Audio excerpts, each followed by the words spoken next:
So, based between Montreal and Paris, Amandine Gay is a director, an independent scholar, an activist, and an educator. She graduated from Sciences Po Lille and from UQAM, University du Québec à Montréal.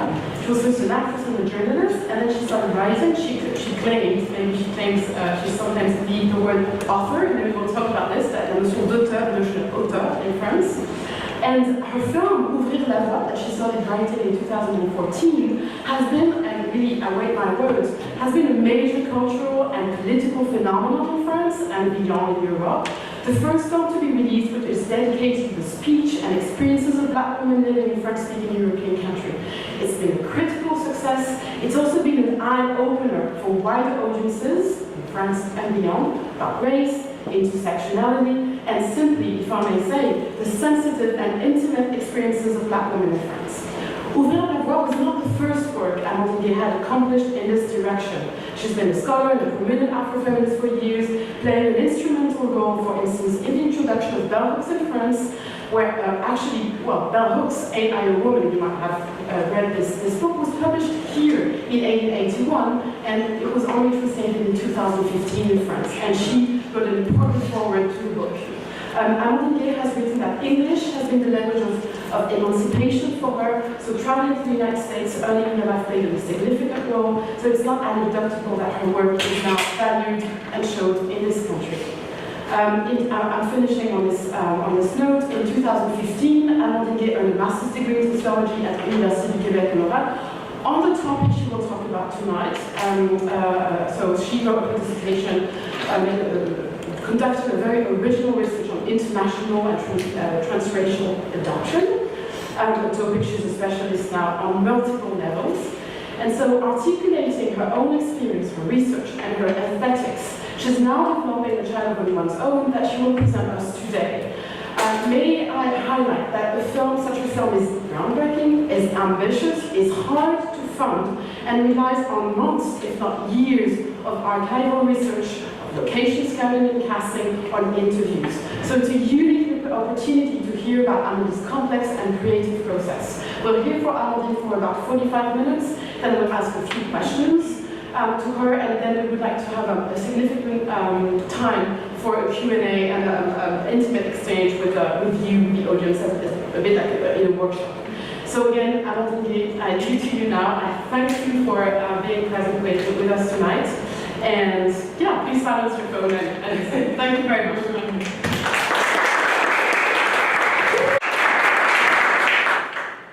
Well, hello everybody. I'm just like putting my computer back at the right spot, and then yes. So I'm going to start by thanking the cultural services of the French Embassy that made it possible for me to be here tonight.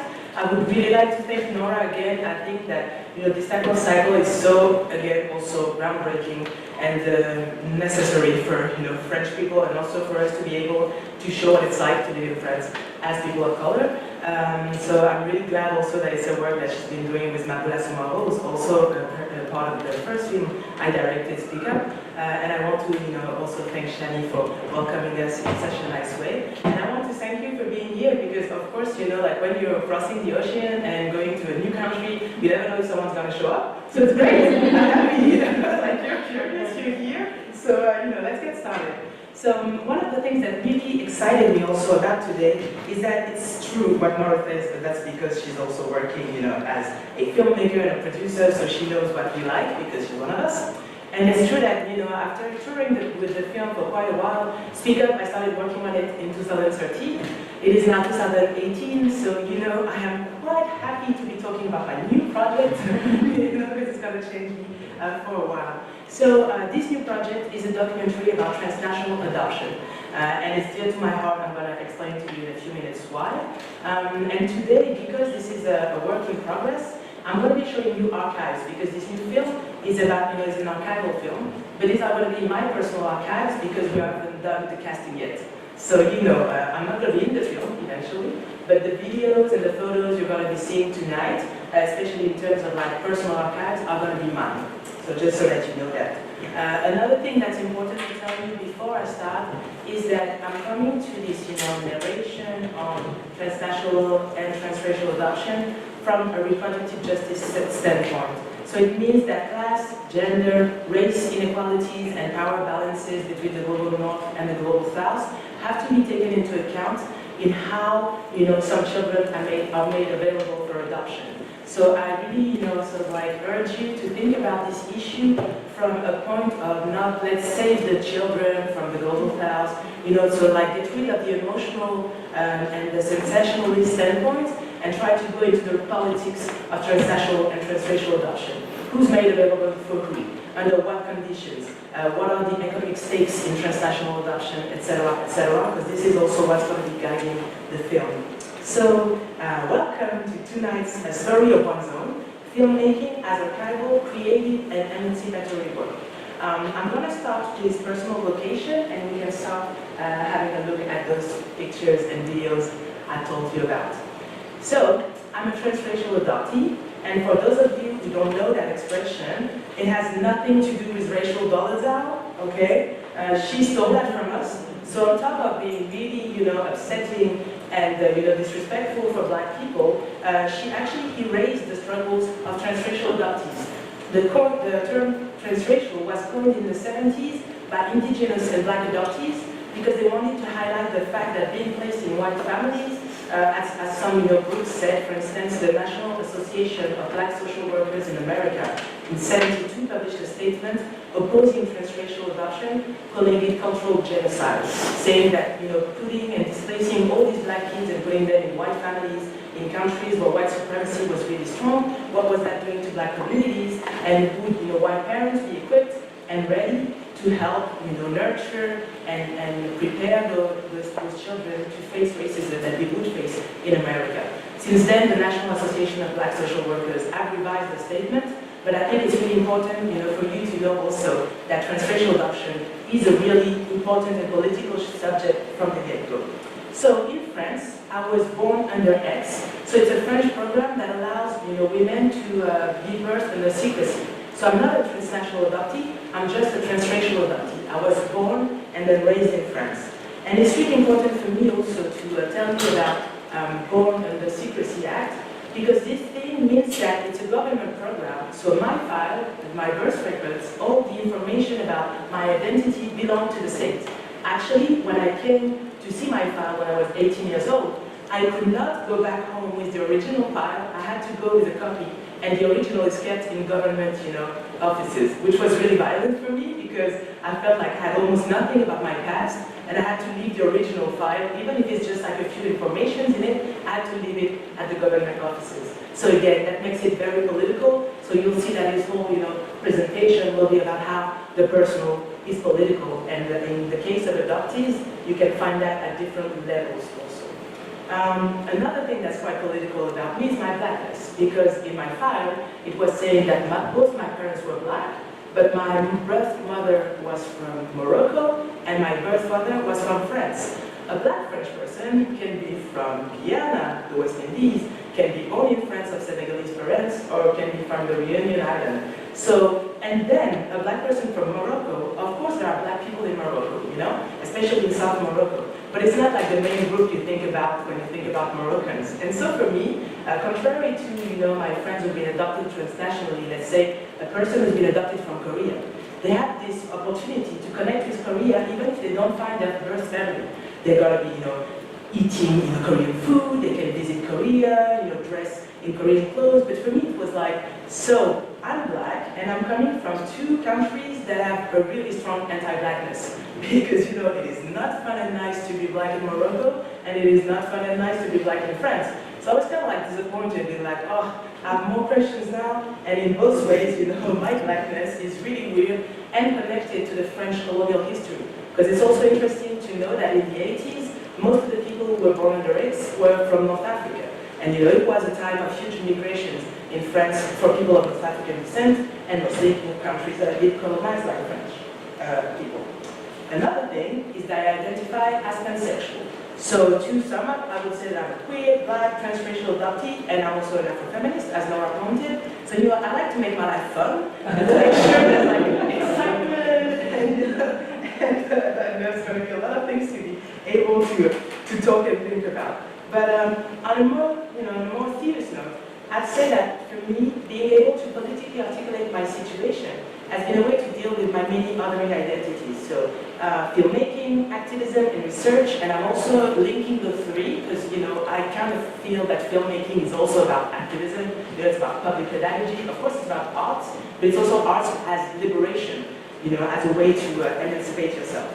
So to me, reclaiming the narrative is also like a central part of my work. To stop being the group that's spoken for, or that's spoken of, but to become in charge of your own representation and on your own take on the political aspects of your life. Because usually what's also happening with minorities is that you're going to be asked to testify. You're going to be invited to a panel to talk about your experience, but you're not going to be invited to present your expertise. And the way I see filmmaking or any kind of public expression is that as long as you ask the right question to someone, they don't have to be a sociologist. They will give you a pretty deep insight on their life and on their realities.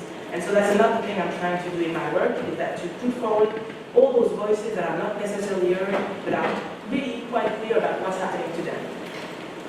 The other thing that was, that made it urgent for me to start working on adoption is yet again a personal issue. You have to know that quite a few adoptees, are facing a lot of challenges throughout their lives. There are no statistics in France, but there are some in the US, and teenage adoptees are 4 times more likely to commit suicide than non-adopted teenagers. There is a higher risk of depression, a higher risk of addictions among adoptees, and these issues are quite rarely discussed. It turns out that last year, in October, when my film was released, one of my great friends from childhood, Alex, who was an adoptee as well, but he was a transnational adoptee, and he was adopted in a really wealthy family. I grew up in rural France, and in my village, there were 4 adoptees, and I was the only one who had been adopted in my school. I mean, when I was in school as a kid, and I was the only one who had been adopted in France. All the others had been adopted abroad by quite wealthy families, and he and his sisters, they were adopted from Colombia, and his family, had this way of making them feel grateful about it, that they should be happy that they did not grow up in slums, etc., etc. They had a really tough life. And after battling addiction and a tough life, Alex gave up and he took his own life last autumn. And to me, it was sort of like the final straw because I've seen a few of my adopted friends, taking their own lives, and I think that it's about time that we also address the more complex and the more difficult issues in transnational and transracial adoption, because even though the boom of transnational adoptions has sort of like gone down in the past 10, 15 years, there are still people coming in. So what's happening to these youth, and how can we help them as older adoptees? Because now, for instance, in France, most adoptees are teenagers and adults. The boom of transnational adoptions was in the 70s. So we are of age, to be talking about our experience, and to be just showing that we exist to those younger kids who don't have anybody to look up to. And so, to me, it was really important. And it was really important to do it in French, because as you're going to see in the first video we're gonna watch, those issues have been addressed in Anglophone countries and Anglo-Saxon world for quite a few years. We are actually currently in National Adoption Awareness Month. It was created initially by adoption agencies and adoptive parents in the 70s to sort of like promote adoption and make adoptive families more common. And what's happened is that since the year 2000, adult adoptees have jumped into the conversation, have created hashtags like flip the script, adoptees reclaim the narrative, wanting their experience to come in the forefront and being like, if we're going to have a National Adoption Awareness Month, let's talk about it from the adoptee's perspective. So Cherie, you're about to see and hear, has given a talk, on Upworthy that has been widely shared, and that is to me like one of the main reasons why we need to be doing that in French too. I'm an adoptee, and I'm supposed to be grateful about that. But it's just not that simple. As an adoptee, I'm the only person in the world I know I'm related to. I don't have a birth date. My name has been changed. I lack the culture, the family, the religion, the language that I was born into. I'm more likely to commit suicide. I'm more likely, as an adoptee, to suffer from substance use disorder or abuse drugs and alcohol, and more likely to self-harm, and we're not allowed to talk about it, which compounds the trauma of being relinquished and the trauma of being an adoptee. I was given the opportunity to talk about it a little over a year ago when I was approached to write something for the Washington Post magazine about being an adoptee. I told my editor to expect a lot of hate mail. Most people identify with adoptive parents and adoptive agencies, and they forget that we're not children anymore. We grew up, and we have our own opinions about what has happened to us. So I wrote my piece and sent it off, and it went around the world, and I braced for the worst. And the worst came. I got email after email telling me I was an ungrateful adoptee, that I should be ashamed of myself, that I could have grown up in a slum or worse, and I should be lucky that I had the life that I had. But then I also got these amazing emails from adoptees from all over our country and all over the world, thanking me for expressing what they've been feeling their whole lives, thanking me for sharing my story and being brave enough to share theirs, thanking me for changing the narrative. And I finally realized that by raising my voice, I was no longer alone. So, I told you a little earlier on that I really believe in how our individual experiences can lead to collective emancipation and realization of what's happening to us. And so, Shireen's testimony was really powerful and was shared tens and thousands of times and all over the world, because that's another thing you need to know. Just as a fact, for instance, Korean adoptees are the biggest adoptee diaspora in the world, right? And there's about 250,000 of them throughout the entire world. In France, in the US, in Sweden. Sweden has actually the highest rates of Korean adoptees. So we also have these sort of global diasporas, and English, as Nora said, has been a language for me to be able to connect to my blackness and to other black diasporas, but it's also been a language that has been useful for many adoptees to be able, especially in the digital era, to be exchanging about our experiences and realize that we're not alone. One of the reasons also why I'm making films, and I think this next film is going to be really important, is to fight against erasure. To me, erasure is a political issue, and I realized that when I read I.W. Wells' autobiography, because in it you got an introduction by Patricia Lukalins, and she gives the story of why I.W. Wells wrote her autobiography. What happened is that I.W. Wells was a very prominent, activist in the civil rights movement, and she had been doing a lot of grassroots organizing, but because she was not a man, when the 40th anniversary of the NAACP formation arrived, she was not invited. So she sort of had to make this big scandal to be invited, and when she got there, at one of the panels, a young black woman came to her and said, "Look, I've seen your picture already. It's just I don't know who you are. I don't know your name, and I don't know what you've done." And at this very moment, I.W. Wells was like, "Okay, so I am now disappearing from history." And she was like, "So what I can do is write my autobiography." And this has, I read that quite early in my life, and I was like, so it's really important to document one's life. So before becoming, and one's activism, even if some of the things we do fail, or most of the things we do fail, it's still important to document it for the generations that come afterwards. So as soon as I started working on, political issues, I started having a lot of different strategies. So for instance, if you look at me on social network, you're going to see that I have a YouTube channel. And on this YouTube channel, there are many conferences I've been a part of, because I think it's important to keep those traces up.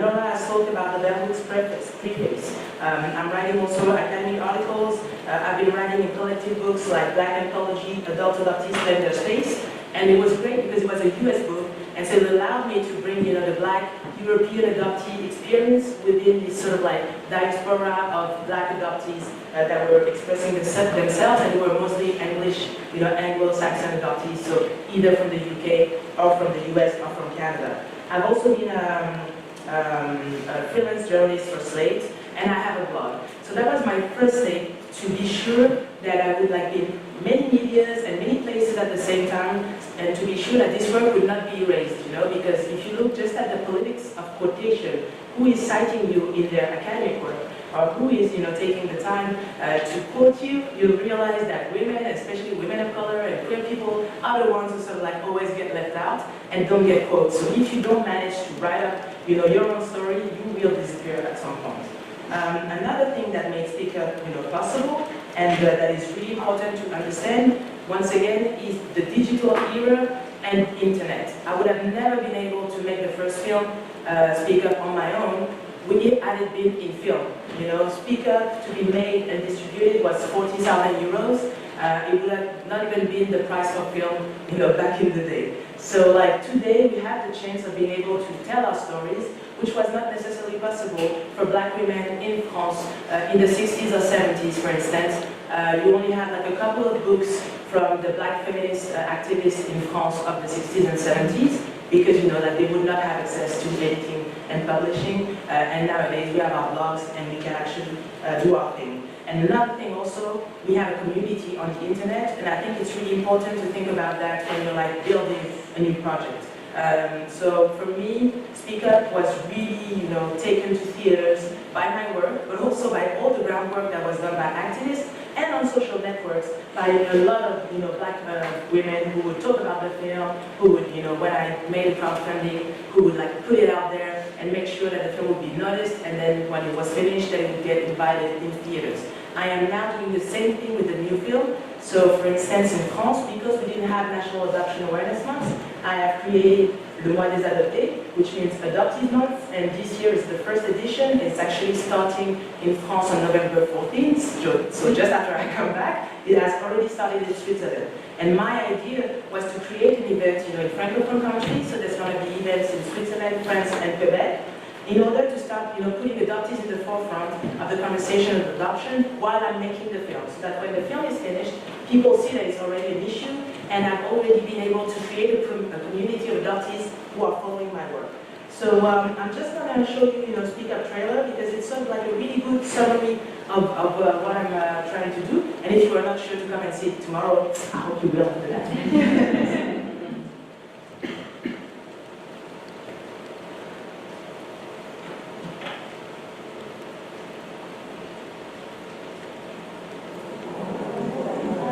Le privilège de l'innocence de sa couleur de peau, c'est un peu... J'aimerais bien tous savoir. Si t'es noir, tu dois faire tout fois plus. Je voulais avoir les cheveux qui volaient vraiment... Un film avec que des noirs, c'est du communautarisme, alors que un film avec que des blancs, voilà, c'est un film. Mais vous venez d'où? Être solide et être debout, ça ne veut pas dire être insensible et être déshumanisé.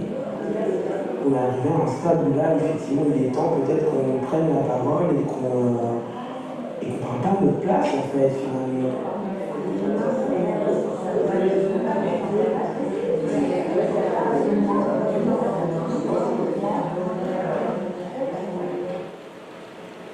So Speak Up was a total indie film, as in, produced, distributed, made, by myself and Enrico Bartolucci, who's the DP, editor, and the co-producer of the film with me. So like a two-people project for quite a bit of time. And so creative freedom is the best part you get of doing an indie project, right? Because you don't have any money, but then you don't have anybody telling you what to do.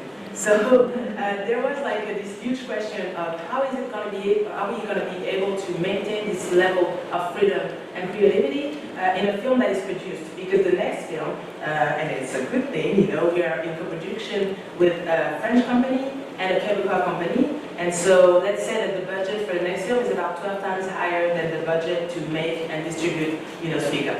So when you get into these sorts of money-making process and having a lot of people you are collaborating with, the question was how to negotiate the transition from guerrilla filmmaking to the film industry. So I found 3 ways in which I think we're going to be able to do that. And it's going to be to assert ourselves through aesthetics. So Speak Up was about pushing the boundaries of the Talking Heads documentary. So you'll see that it's a film that's made in natural light, there's no music, it's a 2-hour documentary in extreme close-ups, and yet it's really nice and you're not going to see the time, like the time's going to fly, right? If I say it like that, you're going to be like, what, 2 hours, no music, I'm not coming. But actually, it works. So the idea is that for a child of one's own, to push the boundaries of the archival film. how can we make it like a real cinematic, point of view, and how can we take it to a level where we're going to be sure that we're not going to be limiting ourselves because we are getting into the industry in a more serious way. Then it's about exploring a new genre. So it means not repeating what you've done before, and that's another way to make sure you're creative and you're pushing yourself. And the last point is also to center adultees' voices and stories, because that way, you are sure again that it's not about being complacent or not making people feel ill at ease with the subject. It's about being rigorous and being faithful and true to what people have told us. So we're going to have, of course, all sorts of testimonies in the film. There are going to be people who've had a good experience with adoption, those who haven't, people who have had a different relationship to looking at their birth families, because it's not the same if you're of a generation who was born in the 60s, and if you are of a generation who was born in the 2000s. So we're going to have a look at that, and in this way, I think we can, find enough ethical and political challenges as well as aesthetics challenges to make sure that this new film, is not going to be suffering from being produced in a more, mainstream way. Let's say that. So now we're going to be talking more, in depth about the new film, and I want to say that maybe you've been wondering why we would want to make an archival film about transnational adoption, because I started by saying that it's a pressing issue and a political issue. So archival film, sometimes you're going to think about just like old images, and you're going to be wondering how is it going to be contemporary. So that's another reason why I wanted to start by showing you my own archives, because it's something really familiar. Archives also have this way of going straight into the empathy. When you look at family pictures, and they have like this sort of like weird framing, because like family pictures are already always really badly framed, and some great movies, etc. You're gonna straight away have this sort of like emotional relationship to the subject. And another thing about my approach to filmmaking is that it's a way to educate people, and it's a tool for opening minds through reaching for the guts. Because when people are pouring their heart out, when they're sharing their stories with you, and in a very open and honest way, I often say that like nobody gets up in a theater and says that's not true. If you disagree with what's being said on screen, maybe you can leave the room. But in most cases, you're gonna have this experience of sharing someone else's life, and maybe it's gonna be the first time for you that it's happening. I've often said about Speak Up that it's the first time for many people that they've had a conversation with Black women without interrupting them for 2 hours. And after those 2 hours, they come out, the cinema theater has changed. That's what I'm hoping for, about the new film also. I think that nobody's been having a conversation except for adoptees, with adoptees for an hour and a half, and know what our lives are like. And by the time they're going to leave the theater, they're going to be like, oh, okay. So to me, one of the reasons why an archival film is the perfect form to address transnational and transracial adoption is archives as traces of the past. Because as I told you earlier on, I don't know anything about my history, my birth history. So no medical records, no birth certificates, no birth records and family history. And so of course I've always been obsessed with archives, and always been obsessed about even documenting my own life, because if you don't have those informations of what happened before, and a lot of people, not only adoptees, have an interest for that. Genealogy is a huge thing. And nowadays in the States you have 23andMe with people looking for their DNA. So it's like a human thing to do, to be looking for what happened before. But when you're an adoptee, it takes an even much bigger part of your life. So to me, an archival film is the ideal form to tell the story of those whose lives are marked by the search for traces of their past. And it turns out that one of the other reasons why I thought it would be a great way to tell this story is that I know that adoptees have a lot of archives. I thought that everybody got photographed and filmed a lot in their youth, and then I realized that it was only my adopted friends who had so many pictures and so many videos and so many. I even got envelopes. I got envelopes with like Amandine's first teeth, Amandine's first hair. There's like a lot of records about my first years by my parents. And one of the things that's really interesting about that, of course, it's going to be interesting visually, because it's in Super 8, Kodachrome slides, photos, depending on whose generation you're part of. We're going to have so many visual, things to be showing. So VHS, letters, drawings, etc., etc. So for the film, it's already going to be something that is a mixed media, sort of like storytelling that's going to be interesting. But also in a more metaphorical way, archives, especially for adoptive families, serve a purpose, right? Because when you're pregnant, so that's coming from psychologists, I didn't invent this, just so you know. But so there's the birth myth, You're going to be having the time to fantasize about the child to come. You're going to be able to have like all sorts of projections. And this thing is not possible when you're not having a child biologically, right? So you are recreating a new type of birth myth with the arrival of your adopted children.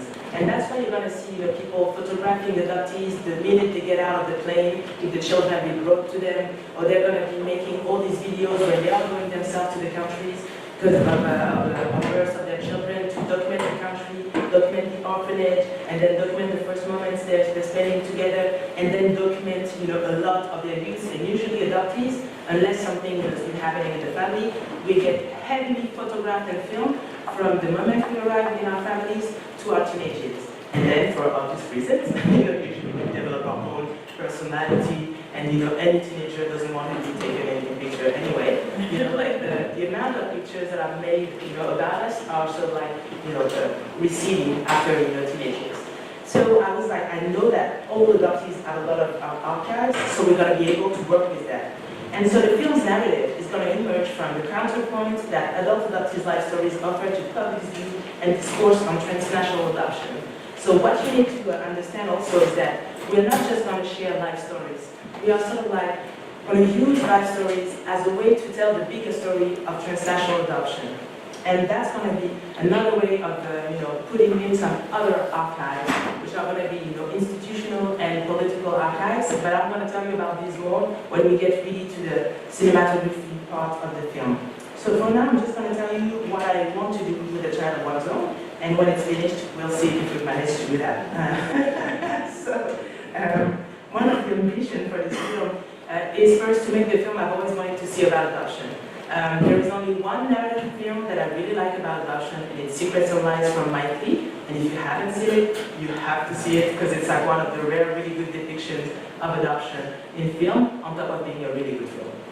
But apart from that, and especially when we get into the documentary section of like addressing adoption, there was nothing I saw that would really make me feel like, oh, that's what I would have lived to hear or see, especially when I was younger. And that's always a concern for me. It's like, what are we telling to younger people who don't see themselves out there, So I think that the Child of One Zone is going to be an opportunity for adult adoptees to share their experiences and contextualize them in political issues so that our community of adoptees gets back the power and agency that we were deprived of as children. Again, also, with the Child of One Zone, I am inspiring younger adoptees and give them a chance to allow the rest of their surrounding to get a better understanding of transnational adoption, because I know that in the US, the movement to abolish adoption altogether is really strong. But in Europe, we're not even, that far. We're at the point where I just want to have people starting to understand that it's a political issue and that maybe there are ways of making it more ethical and more human, Another thing that I would really like to do is to change the way adoption is depicted in the media. So again, get away from the humanitarian narrative and from the emotional narrative and get into the politics, because I think that it really needs to be addressed. One of the things I do, I give talks about adoption, in universities or whatever, and when I want people to understand straight away about the politics of adoption, I give a few examples. So one is that with transnational adoption, everybody thinks that it's sort of like normal to take children and bring them to the global north. It's not normal, it's a matter of power. First, children don't have the agency to say no. If they want to stay in Haiti or in Ethiopia or in South Korea, but they're 3 months old, well, nobody's going to ask them, and they have no way of saying, I don't want to be displaced. Maybe I want to have a family, but I want to be raised in my birth country. And on the other end, it is much easier to take a child and bring them to the global north, because white adoptive parents don't want to become a minority. They don't want to move to South Korea and then become white, as in the very different looking person who's in Korea, having to learn Korean, having to start changing their food habits. So it's about power, because if departing countries of adoption would say, look, we are happy with you being able to raise a family and to become parents, and we know it's important for you, but if you want to do so with our children, then you're going to have to come and live in our country and become the different ones. So to me, that's a way of thinking about it. Like, it doesn't have to be the children from the global south have moved to the global north. It could be the other way around, or it could even be what some countries are doing nowadays, that they've, closed the door for international adoption.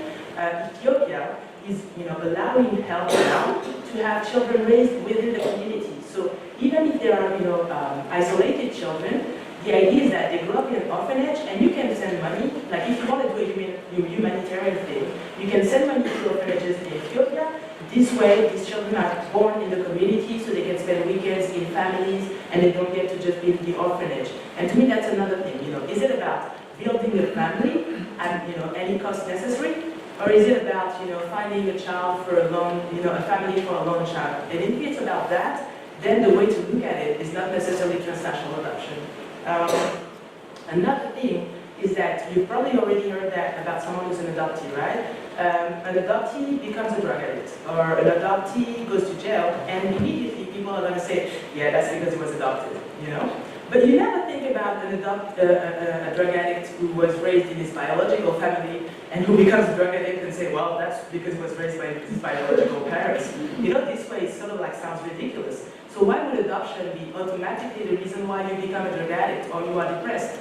Maybe it's the fact that you were a person of color who got raised in the French countryside by a white family who had no idea of what it was like to be a person of color and who had like a racist surrounding, and maybe that's the thing that got you depressed, not the adoption. You know what I mean? Or the adoption, like in another way, because adoption without racial competencies.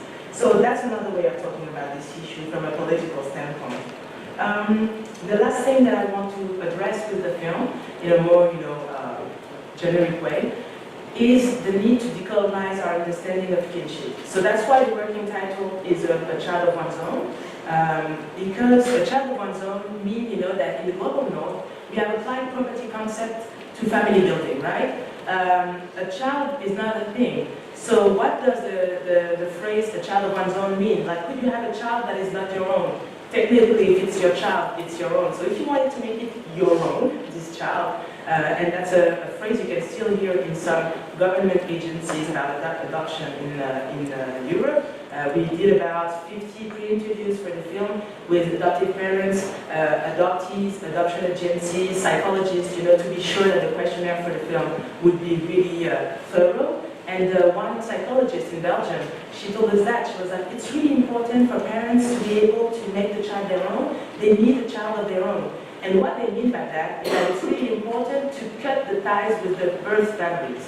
Like, if you want to have a child of your own, then this child has to be a tabula rasa. It has to have no history. And that's the reason why I was born under secrecy. It's one thing to allow women to give birth and not have to take care of their children, but erase our entire past, so that we are available for other people to make us their own. That's quite a special way of looking at family building and kinship. And it's not a thing that was always done in the global north. Like before the Industrial Revolution, you would have, agricultural families living all together, and, the children could be raised by their grandparents or by, neighbors. And in France, where there's a lot of, black people from Afro diasporas, I have developed a habit just to see if those people live like that. When someone tells me it's my brother, I often say same mother, same father.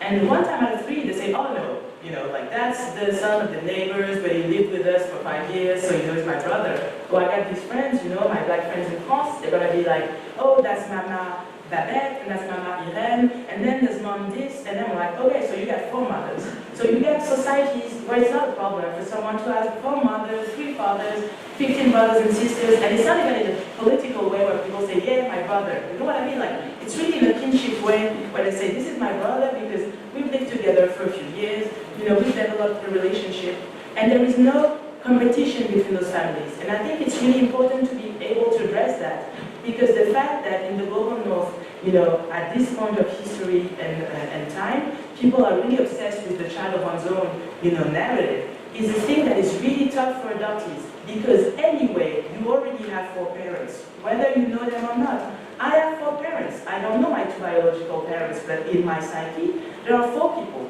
So if I'd been, raised in a family where it was really a problem that there are 4 people, maybe I would have been not as balanced as I am today. But I was not raised in that type of family. I was raised in a family that said, we could not have children. We were lucky enough that your mother couldn't raise you, and she did this really brave thing, and she made it possible for us to have a child. And I think that's another thing also, to look at this and to change the gratitude narrative and reverse it on the adoptive parents. Because it's about people not being able to conceive, right? So had they not gotten a child, they would not have been able to have a family.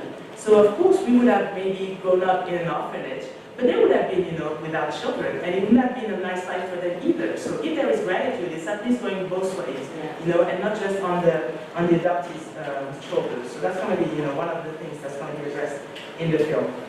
So now, just in case you're not really versed in transnational adoption history, I'm going to give you a quick overview. It's not going to be talking about everything, but just so you know, the film is going to be ranging from 1945 to the year 2000. And the idea about that is, again, to make sure that people understand how political transnational adoptions are. So transnational adoptions can develop under 4 main circumstances: wars, famines, natural catastrophes, and epidemics. So, like Ebola or epidemics? Epidemic. And so we're going to start in 1945 with the war in Germany. Because in 1945, so we can have a look at them in the slides, Germany was occupied by African-American, US forces, amongst them were African-Americans, and by French colonial troops. And the French troops in which there were a lot of French colonial soldiers. So children who were mixed started to be born in Germany, and it started to be a huge political issue because this was post-Nazi Germany, so not really welcoming mixed-race babies, and it was also segregationist America, so not really happy either about having mixed-race children that they had to deal with though, because it was linked to the US occupation. So what ended up happening is that the US made an agreement with the German, wasn't even a government, but the authorities at the time, that those mixed babies would be adopted in African-American military families.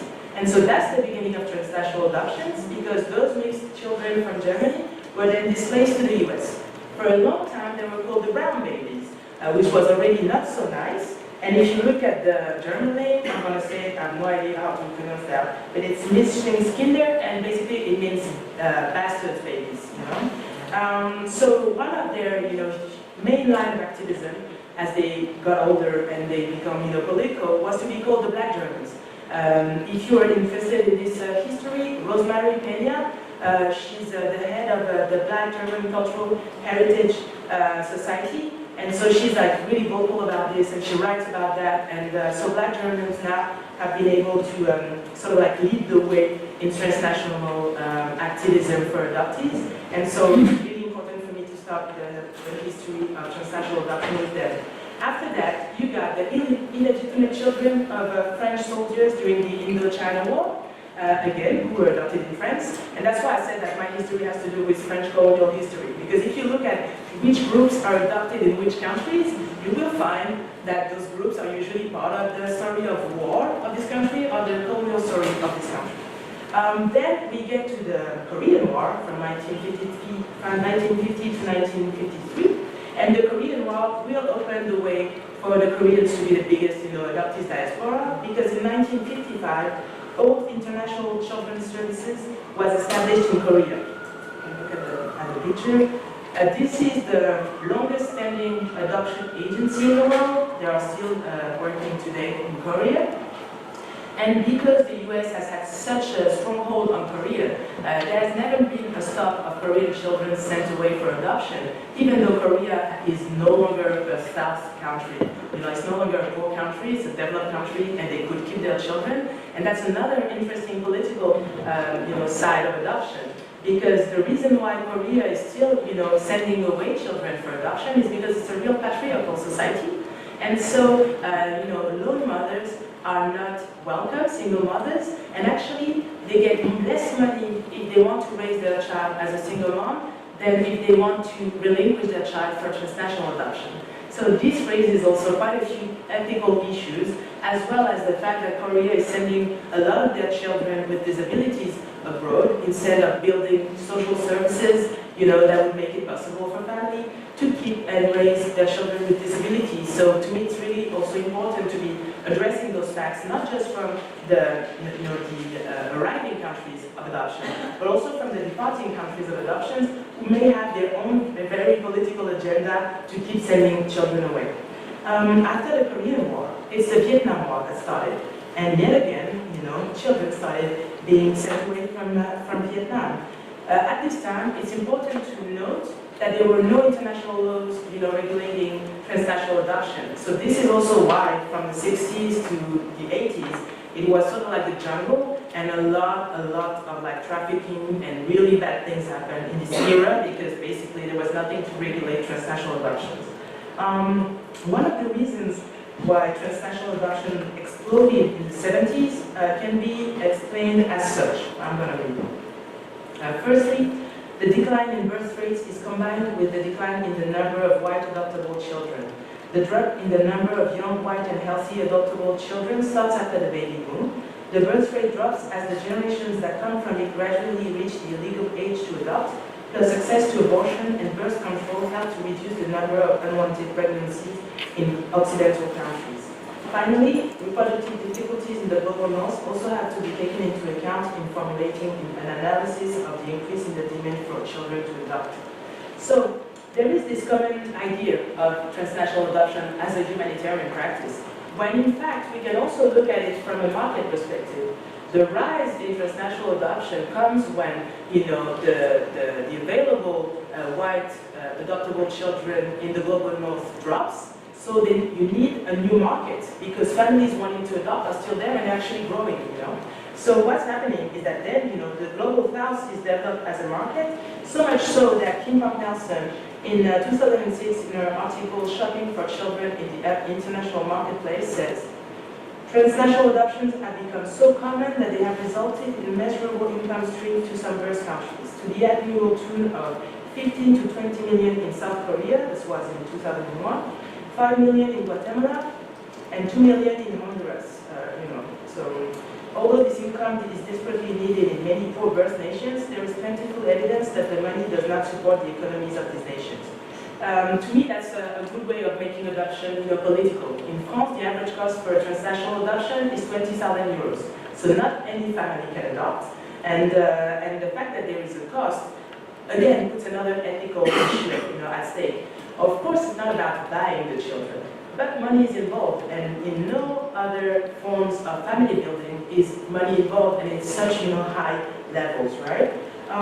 So what I want to talk about, besides the money aspects, and there could be even more money aspects. For instance, there are racial preferences in transnational adoptions. So the price of children, or like the cost for adoption, is the lowest for black children, so in Africa, West Indies, etc., and the highest for Asian children, and all based on racial stereotypes, right? Because if Asian children are more expensive on the international market for adoption, it's mostly because of the racial stereotype that they are, quieter and they perform better in school, etc., etc. And on the other hand, you're going to have this thing about black children that are usually adopted in families that want to have, rainbow families or liberal families, showing that racism is over and colorblind and stuff. So I think it's also interesting to look at that, why would, in Canada, for instance, the cheapest way to adopt is to adopt black children, and they would, the adoption cost would be $17,000, and then for South Korean children, the adoption cost is $57 and $15. Like you can find that if someone's interested. I can tell you where the numbers come from. So to go back to the historical side of it, like I told you, in the 70s, begin the scandals about transnational adoption, and the biggest is linked to the Vietnam War, and it's called Operation Baby Lift. So I'm going to watch the images about that. So what happened happens in 1975 is that as Americans see that they are about to lose the nation's capital, they organize a baby lift, so an operation to airlift in catastrophe 2,000 to 3,000 children from Vietnam between April 3rd to April 26th, and the operation is built in such a catastrophe that the first plane crashes. Therefore, about 100 children are killed, and that, of course, prompts one of the first big international scandal of transnational adoption, because as it turned out, years later, most of these children were not orphans. They may have been in orphanages because it was a war, but they still had their parents or they had extended families. So it was just basically about shipping off, Vietnamese children, and sort of like it was also an anti-communist, thing to do. It was just like, since the main city, like the capital, is going to fall into the hands of communists, let's airlift these children and bring them to the US. Of course, France was always part of anything that should not be done, was part of the airlift operation, and we did get quite a few Vietnamese adoptees from these historical episodes. In 1980s, baby farms were discovered in Sri Lanka. In 1980s, it was also the height of child trafficking in Latin America, so Colombia, Peru, Argentina, again, civil wars, cartels, and dictatorships would make it possible for children to be made available for adoption under, quite often shady conditions. And it wasn't until 1984, with the La Paz Conference, that conflicting laws about, adoption were addressed. And it was only in 1993 that the Laos Convention on Protection of Children and Cooperation in Respect of Intercountry Adoption was adopted. So far, the US have not ratified this convention, which means that the US is the only country where it's allowed, that the only Occidental country where it's allowed to resell adopted children. It's called rehooming. And so children who have been, adopted internationally can be then resold in the US to other families, meaning also that many of them have their papers, lost in the process, which means that then, when they want to get citizenship, they grow up, they can't, because there's only one paper that can give you citizenship when you've been adopted. And so you've seen this thing happening in the US for the past few years, where adult adoptees get deported because they can't prove that they're American. So again, when you look at it from the humanitarian narrative, let's save the children from the South, what does it mean that by the time they're 20 or 40, that they get, kicked out of the US for not being able to prove they're American, and then sent back to a country that they've left out children, so they don't speak the language, etc., etc. So another way those were just a few examples, but you can see how many ways and stories we can find to make this issue political, right? And going through, again, the personal stories of our characters. So we won't be able to talk about everything, but we're going to have one character who's from Vietnam, and therefore we're going to be able to tell the story about transnational adoption in Vietnam and in general from a political perspective. It's also important in this history to tell about adoptees activism. So, from the 90s, adult adoptees started to organize to start, asking for their rights, whether it was in their birth countries or in their adopted countries. And I'm just going to give you one example because I won't be able to talk about everyone. But in 2004, the International Korean Adoptees Association was created. And it's really interesting because they managed to get rights in Korea. Because before that, they would not have the right to establish in Korea, to go back and work and, buy property. So because they've been doing a lot of activism since the 1990s, they've been able to get a status in Korea and be able to start businesses and go back there. And the International Korean Association, Adoptees Association, is holding a gathering every couple of years in Korea. And now they're welcomed by the Minister for Health and Family, and they've been recognized, and they've even gotten public apologies from the government to have shipped them away that much.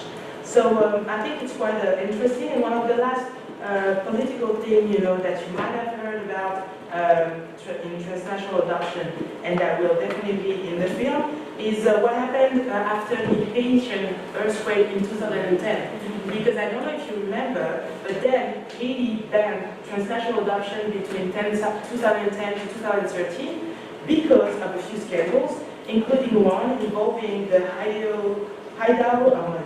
I know Central Valley Baptist Church kidnapping. So we're gonna have a look at the video of this affair that happened just a few weeks after the earthquake, and that led to the ban of transnational adoption in Haiti for 3 years.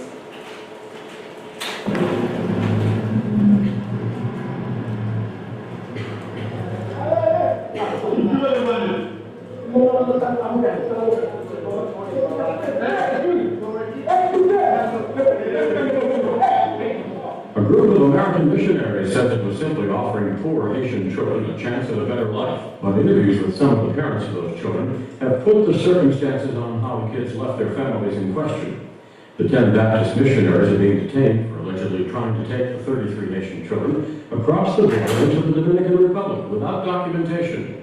The group's leaders say the children were orphans or handed over by distant relatives. But parents in the children's tiny village say they gave the children over willingly with the promise they could visit them in the Dominican Republic and would not be put up for adoption. Now the group's lawyer says the clients willingly accepted children they knew were not orphans because they feared they would starve otherwise.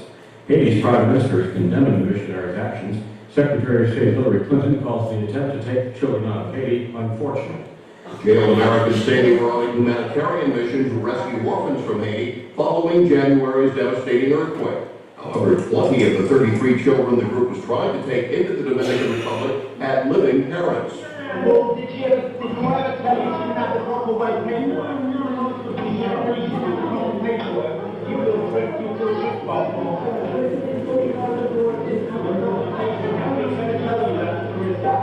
You feel tricked by it. Why do you think they travelled to the border without legal paperwork? So they had the legal paperwork. Which legal paperwork did they have, sir? I'll give you permission of the right. They said they had the legal paperwork. The Dominican consulate said they had no legal paperwork, and Laura told that she had no Haitian legal paperwork. Which legal paperwork are you talking about? I am trusting God to reveal all truth, and that we will be released and exonerated of charges, and we're just waiting for the Haitian legal process to complete. Most of the Americans are members of 2 Idaho churches. Last Thursday, a Haitian magistrate charged them with child kidnapping and criminal association. So yeah, that's a few of the images you might end up seeing in the film, and the last one being 2016 scandal again about this family in Brazil. So a white Brazilian couple decided to go to the carnival with their black adopted son, and he was disguised as Abu in so the monkey in Aladdin. So I don't know if you heard about this. It happened in 2016. We're going to watch the picture, and of course, as the picture was shared on social networks, people got outraged, and that's another way also to be thinking about transnational and transracial adoption, right? Because it's not because you're going to have a child of color that again you're going to be competent when it comes to racial issues. So that was like a really brief overview of adoption and transnational adoption history. But that's just to give you a little taste of how political it can get, and that's definitely what we're going to be addressing in the film. So for now, A Child of One's Own is an archival film, like now in my head. A Child of One's Own is an archival film that's going to be discussing transnational adoptions from the point of view of 5 to 7 adoptees who are now adults, so ranging from age 20 to age 75. On the one hand, we're going to have institutional archives, so all the things you've seen from AP, newsreels, any type of audiovisual document that's been shared with the public, since 1945, so that we can show this way how the discourse on transnational adoption has evolved since then. And on the other end, we're going to have personal archives from the adoptees. So we're going to start with their family archives, how they've been documented and represented as children, in their families. So the VHS, the Super 8, all the type of media that I told you about. And then we're going to move to how they're representing themselves nowadays. So all the archives they've been able to produce since they're teenagers. And since we're going to have characters, we're going to have up to 50 or 75 years old, it's also a way to show all the different stages and ages of adoption. Because when people think about adoptees, they think about children. And nowadays, like I told you, most adoptees are teenagers or adults. So what does it mean to be an adoptee and a young adult? What does it mean to be an adoptee and a young parent? What does it mean to be an adoptee and a grandparent? again, to be addressing those issues of kinship and families. So it's really important to see us in our different ages as well. And one of the reasons why we want to use contemporary archives, and that's why I told you that to me archives as a way to, our way to discuss the present is that your Facebook feed is archives, like anything that our characters will have, produced or posted about themselves up until the moment we record the testimony is going to be used as archives for us. And that's going to be a good way to show how they are representing themselves nowadays, and to show, again, how diverse the media can be, and how diverse the narration on adoption can be. So we're really hoping that by interweaving, all these narratives, we're going to be able to create a portrait of adoption from the perspective of adoptees. Because what we're going to do is that we are not going to film anybody, we're just going to be doing audio recordings. So what you're going to see is archives, whether they're political or personal archives. You're going to hear the original voiceover when it's political archives, the voiceover from the commentary of the newsreel that we are using. But then the rest of the commentary is going to be the interviews of adoptees, whether them talking about their life stories, but also whether them commenting their family archives or the political archives. And this way we're going to be able to get a look, at transnational adoption from adult adoptees' perspective, and also to make a film that is cinematic in the sense that we are not using any of the codes, that you can see in television, archival film where there's going to be someone, testifying with, being on camera. This is not going to happen. So far, as I told you, we've done 53 interviews. We're probably going to go over, up to an 80 or 100, so that we can find our 5 to 7 characters. Because the thing is, we need someone who has a very, interesting and diverse and rich life story, but we need them also to have a lot of archives. So like that means, and to have diverse archives, right? We don't want everybody to just have VHS. We don't want everybody to just have drawings or letters. We want to be able to have a very diverse set of media. So that's what's going to take most time, and also it's going to be somewhat difficult to find the older population. Like so far, I'd say in the adoptees we've met, pretty much everybody is between 25 and 40, and the great issue is going to be able to find people between 40 and 75, but we're going to get there. It's going to happen. And while we are doing this casting work, we are also doing all the research for the archives. So it means like watching hours and hours of archives, and once we have the characters, we're going to be able to narrow it down, because as I told you, we won't be able to talk about everything. So we're going to come from the life story of the character to then address the political history of adoption through, their experience and their life story. What's going to happen aesthetically is that there are going to be 2 registers in which images will be processed. First register, institutional or political archives. So for these ones, we're going to be working on, creating a rhythm through editing, and we're going to be looking for political archives. We're going to be looking for rhythm, for even suspense. Like for some scandals, we're going to try to treat them like, a police, like a police investigation. To try to balance the other rhythm that's going to be the rhythm of the personal archives. So I'm going to show you a video. So it's three different times of transnational adoption, and for instance, that could be something that's in the film or not, but it's transnational adoption as anti-communist propaganda. So you're going to see an example from 1949, another one from 1962, another one from 1975, and I'd like to issue a trigger warning, because there's a lot of racism and a lot of pretty much anything that should not be said. So just like, but that's another part that's interesting about the film. It's going to be, again, to see the evolution of the narrative in the public eye, of the transnational adoption.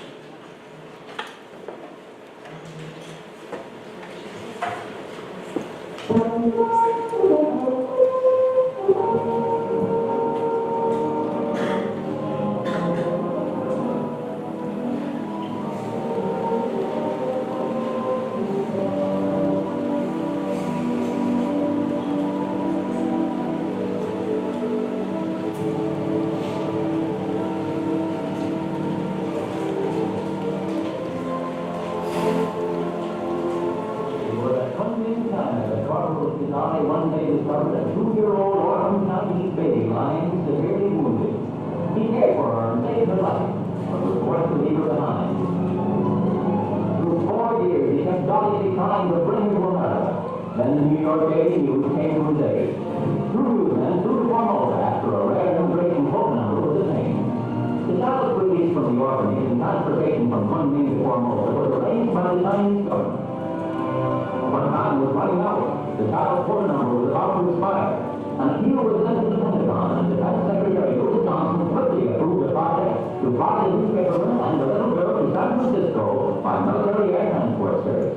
And the U.S. air crew got her there before the voted deadline. The little girl, named that in honor of the wife of the GI who saved her life, was saved in another. Already she was attracting the attention of more and more people who felt happier from knowing her. But across the nation in New York, an even greater welcome was awaiting Orphan Ann. Here on Manhattan Beach side, where ex-corporal Francis Died lived with his wife and their two children, there was literally a holiday atmosphere. Everybody in the neighborhood seemed to be opening up his heart to make little Ann's homecoming the biggest thing since the boys came back from the war. Finally, at the party field, Ann came alive, and the Desai family soon to be there, the long-awaited little girl and sister were easily the most excited people of all those in the airport. The reporter carried Ann from the plane, and for Frank Desai, this was the moment that was almost too full of joy.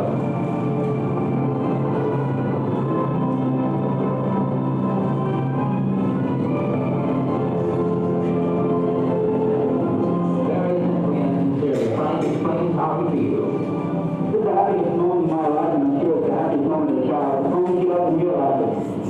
I have the news, and I drove on my funny assignment. I guess that's all, folks. She's very tired. After flying halfway around the world, Orphan Ann comes home to an American home, and to a new voluptuous welcome too. And gets the reception as wild and as happy as if she were a Chinese princess, which she is here on First Avenue.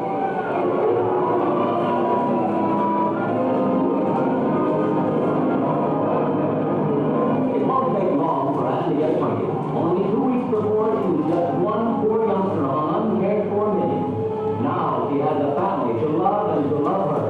It's the happy ending and beginning of a wonderfully moving and human story of an American ex-GI and China's Orphan Ann.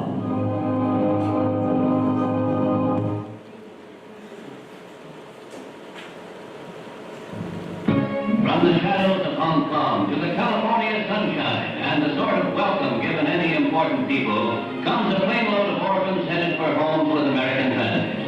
49 small refugees from communist China receive a very official greeting from Attorney General Robert Kennedy, who is, after all, head of the Immigration Service. Actress Jane Russell founded WAIT, which has placed some 10,000 children since the International Adoption Service began 8 years ago. The children range in age from 9 months to 14 years. 200 more will be flown in by WAIT in its program to bring happiness to those whom misery claimed too early in life.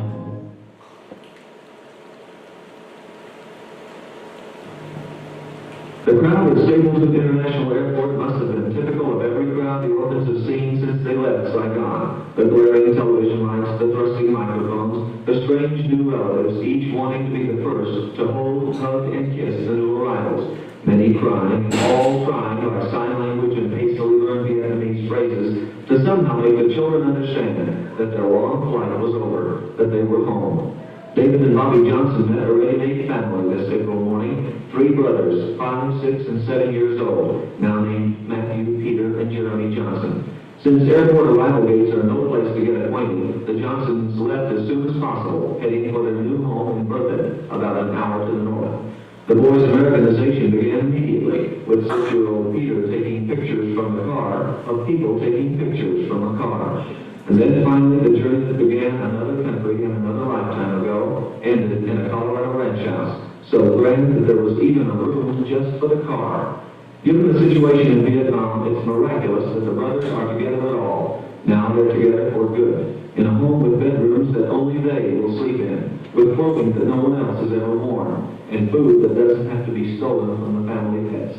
There was even a surprise gift from their new father, the boys' first feel and taste of snow. He said,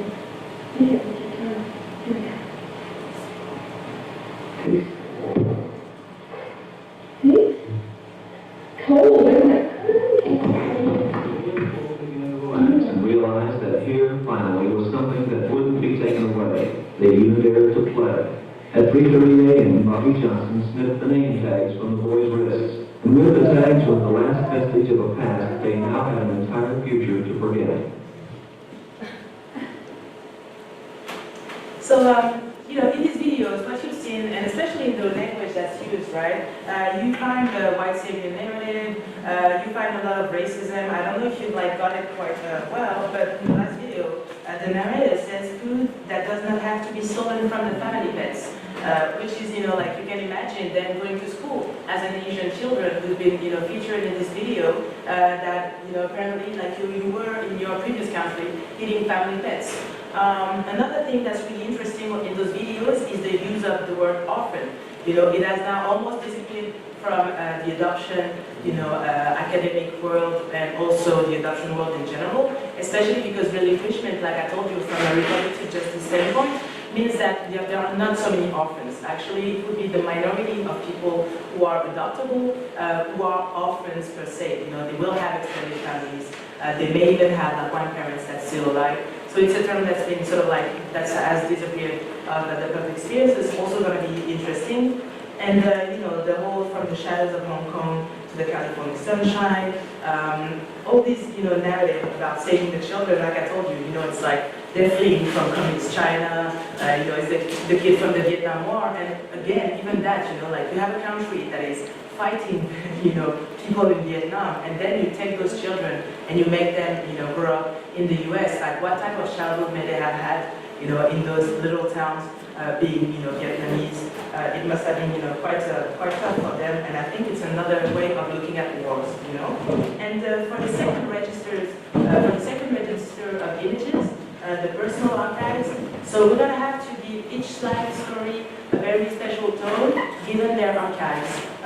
So depending on what they have, whether it's slides, Super 8, drawings, letters, VHS, or photos, we're going to try on this type of archives to take our time, you know, so that it's also the place where people can tell their story and we go more into an intimate slope.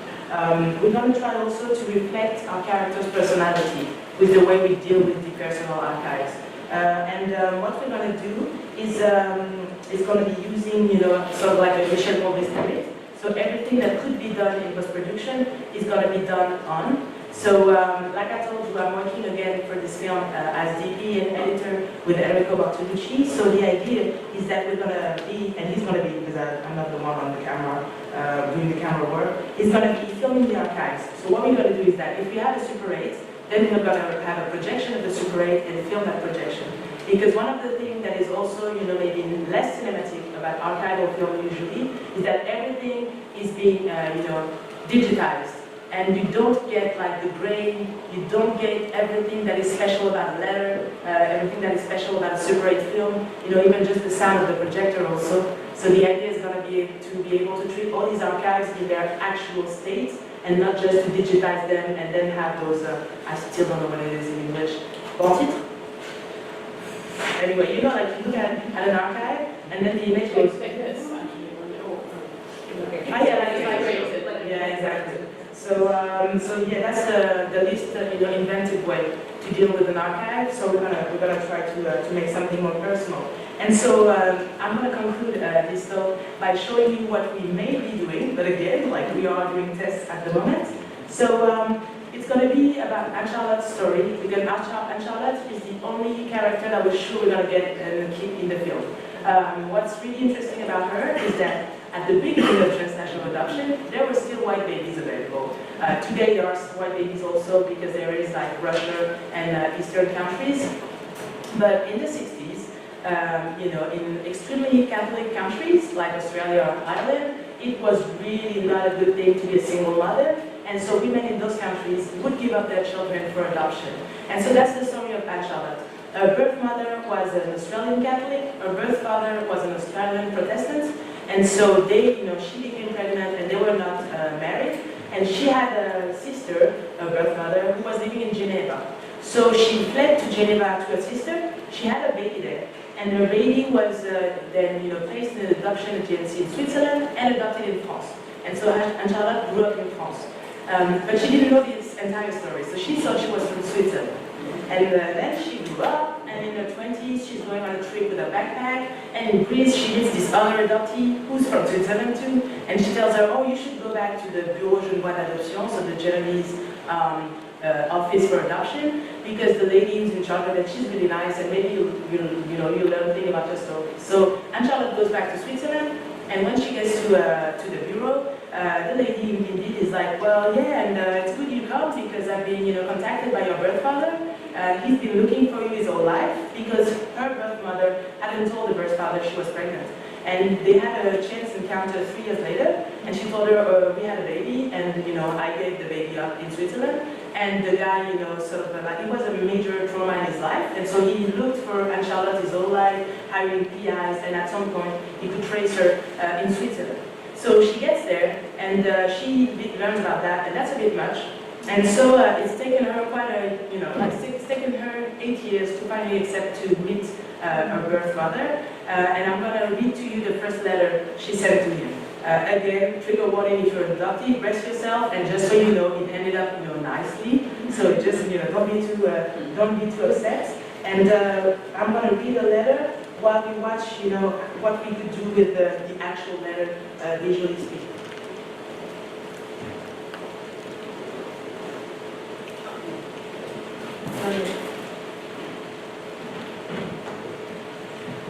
Dear Mr. Edward, I just received this morning from Geneva the letter you sent to Mrs. Favre a few weeks ago. It made me realize you were still trying to find me, which touches me and surprises me all the same. That is the reason why I decided to tell you how I feel about it. I really don't know where to start. But it seems to me that the most important thing to say is that I am and I've always been happy. I love my parents very much. I have a brother who is nearly 26, adopted too, and the fact that we have no blood relation does not make any difference to me. We are a united family. They told us about our adoption when I was a very little girl. I do not remember about that day, and it always seemed very natural to me. I got married 3 years ago, and I am now the mother of a beautiful 6-month-old baby girl. That very short summary of my life aims at making you understand that I never felt abandoned or angry at you or very hidden. I know about the story of my birth, and it is enough to me. How could I have feelings, good or bad, for quote-unquote parents I only heard of? You must understand I will never consider you as a father, and I do not feel like meeting you. I can imagine you will be very disappointed by my letter, and I'm sorry about it. But I think you should forget about the past, just as Mary did, and give up the idea of getting to know me. I wish you a lot of happiness with your wife, and hope she will help you understanding my point of view. Anne-Charlotte.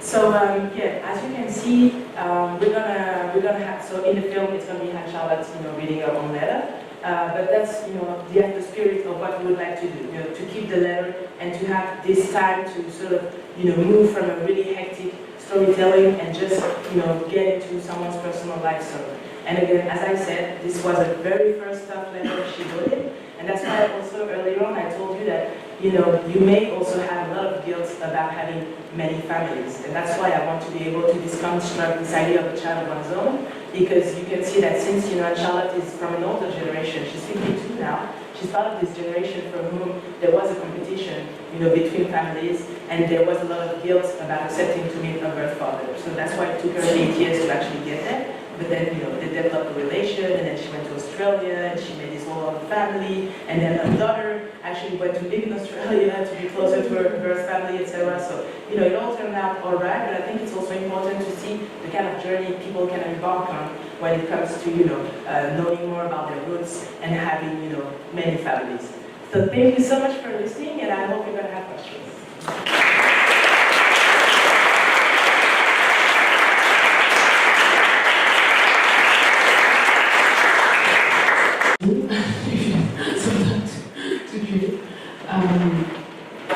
I'll start with 2 questions, and I'll start as you started yourself.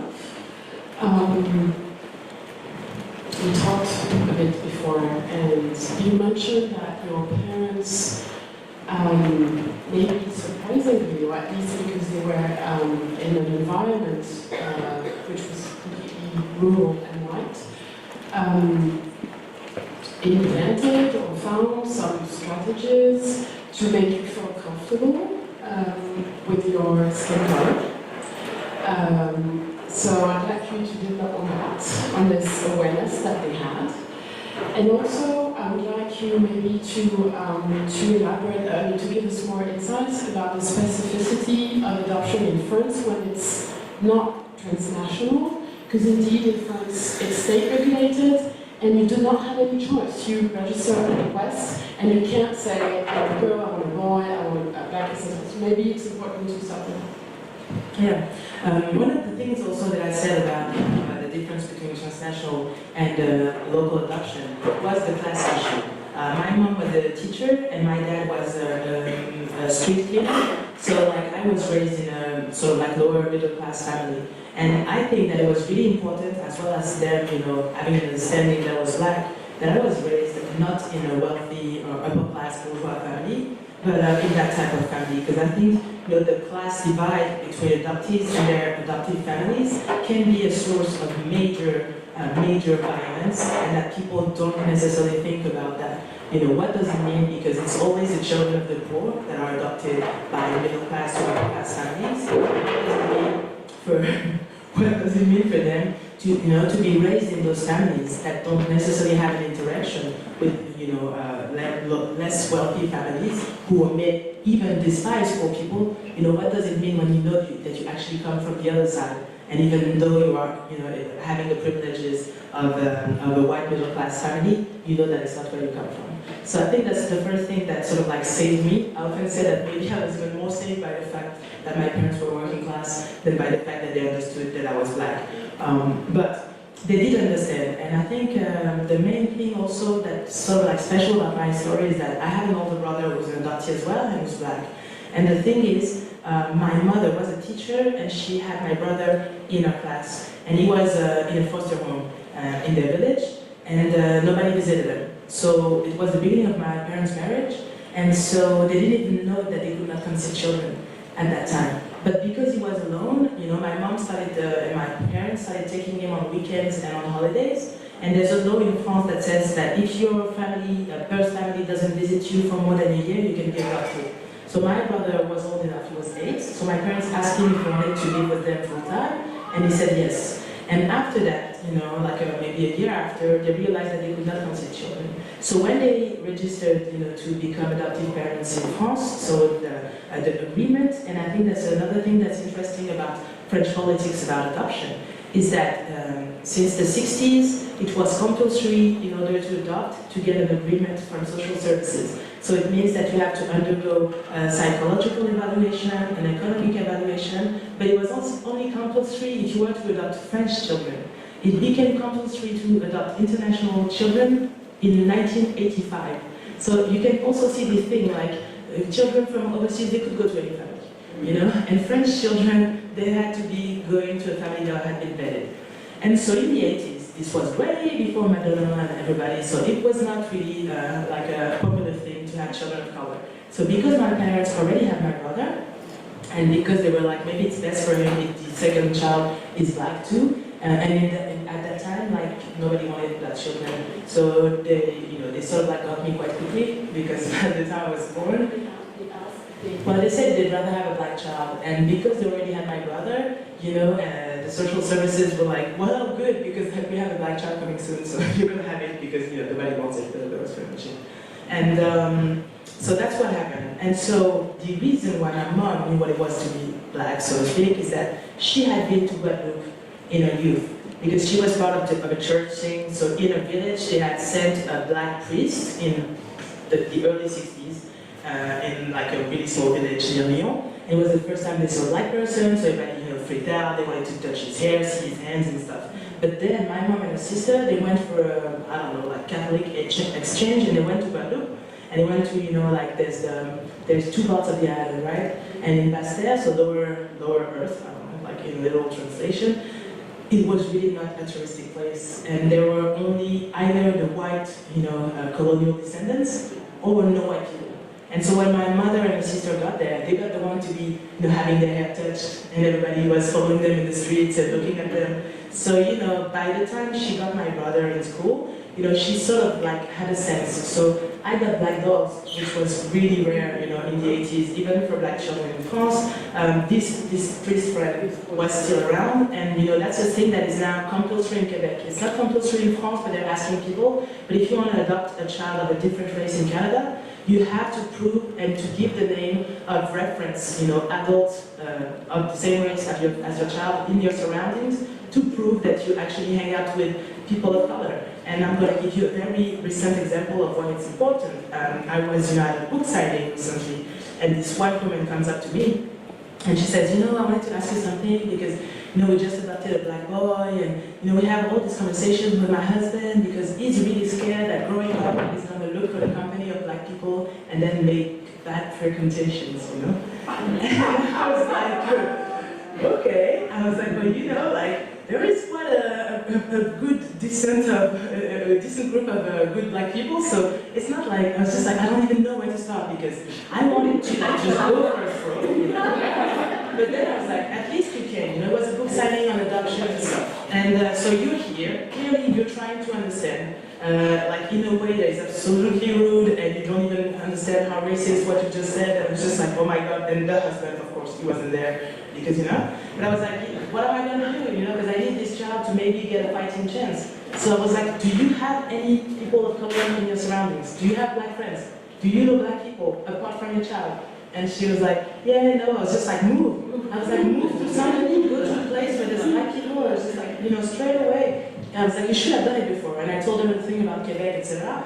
And I was like, because, you know, like, of course your child's going to need, you know, black people. And that was another thing, you know, I got in, because I was told, the family doctor said maybe she should go play basketball because she's going to be valued for being told, but also I guess for being black, but you know, it was just like you said, for being told, you know? And so my parents, you know, put me in basketball, and it sort of like changed my life because I was in the countryside and there weren't many, like only 2 people in my village were my brother and I, right? And when I went to the little city where I played basketball, there were a few North African people. So it was close enough, you know what I mean? Like it was just like, at least they were not white, so we could. And then by the time I was 12, I was selected to go play in the bigger city, you know, like they have this thing. And in this city, you know, pretty much everybody in my basketball club was not white. They were like black and North African people. So it was just like, all of a sudden, all my socialization was with people of color, and I would go to basketball camps in the summer, and I, you know. So I think the fact that they were open, even if they didn't understand everything, and for instance, structural racism was a big oblivious point for my parents, but at least they understood I was different, that my hair had to be taken care of, that, you know. And so I think, yeah, that was a major difference. And yeah, for the difference between France and the rest of the world in terms of legislation, I think that's another reason why we need to look at what are the motivations for people to adopt overseas. Because there are a lot of rules in France, because these rules have been put in place to protect the children who are going to be adopted. So when people are like just in a hurry or just don't want to have, you know, a certain type of look into their lives, that's another reason why they go overseas, you know? It may be because they're too old, or it may be, but it may also be because they just don't want to have to follow the rules. And to me, that's another interesting thing to see, is that the different rules for, you know, local adoption and transnational adoption. Thank you. I'll jump towards the film now, because we don't have much time. I would like to know, because you did not have time to develop on that, but how you find the potential protagonists of your film, how you reach them, and how you select them. And also, you have already done this very deep research in terms of history, in terms of archives, because there's, I mean, to have the images that you've shown us means that you've searched for months and months these audiovisual elements. So how you will articulate those specific histories, you know, South Korea, it could be Haiti, it could be France in Réunion and Creuse, with the people precisely that you will choose and interview. So to find the people, the thing is that because I've been wanting to make this film for a while, what I was through, and I know also that quite a few adoptees are following me on social networks and stuff. So, and I know that many of them are also coming to speak up screenings, yeah. So at the end of the screenings, I would say, by the way, the next film is going to be about adoption. If you wanna be part of it, come and give me your email. So, by the time the tour for the film was done last year, well, it's still going on, but I had already gathered about 30 to 40, email addresses of people who were interested. So I started by contacting them for the pre-interviews. And then this summer we were in Quebec, because by then I wasn't sure if characters would be from all over the Francophone world, or if they would be just French. And so for this summer, I just posted an ad, because that's what I did for Speak Up, and I know it works really well, I make an ad and I say, I'm looking for adoptees from age 20 to age 75. I'm going to be in Montreal for a month, so if you want to be in a pre-interview, just write to me. And this summer in Montreal, we did like 24 pre-interviews of people. So, people answer and we had to say stop because then we were leaving. But this is not a problem. It's going to be the opposite. There's way too many people wanting to participate and we have to narrow it down. And so, like I said, we're narrowing it down using, do they have enough archives? Are they also in a position in their life when they can be public about their adoption? And so we take a lot of time with Enrico when we meet them to warn them about how public a film is, especially this one because it's produced. When I approached the women for Speak Up, I was like, I hope it's going to go on YouTube, and so there wasn't like a huge stake, but like it's produced now, we have a distributor already for France, so I'm just saying, it's going to be a political film about adoption. Are you ready to have your story out there? And also, how good is your relationship with your family? Because we need your family archives, so we're going to need them to sign on, and sign the disclosure. So we can't have people who are in a massive, fight with their family, because otherwise, we won't be able to access their archives. So that's another way also to look for them. And then I think that because there is so much on the political side, that's why we've decided to wait who our characters are, to go for the political aspects, because that's not the complicated part to find, political stories. The complicated part is to find really good characters who have different ages. We want people to be of different races, so we can't have everybody to be 30 and Asian, you know what I mean? We want people from Latin America, black people, Asian people, etc. So it's just going to be this whole thing, it's already happening, We already have 4 extremely interesting women in their 30s from Asia. There can only be one, so to speak, And we can't have just women, because for the moment, we also have a little issue.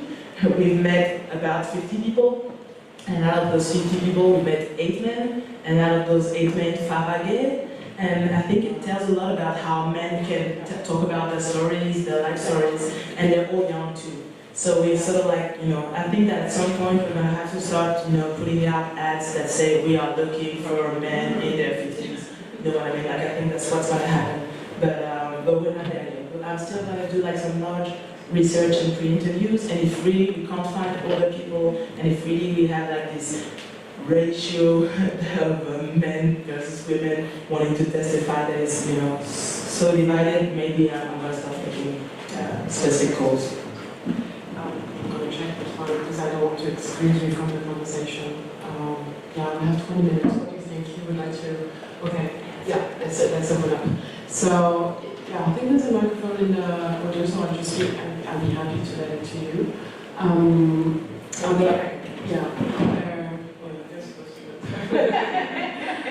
Are there any questions, comments, testimonies that you would like to share or ask?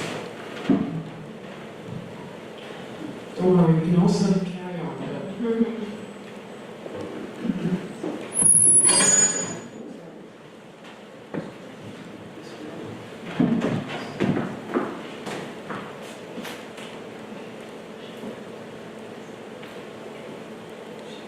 Go ahead first.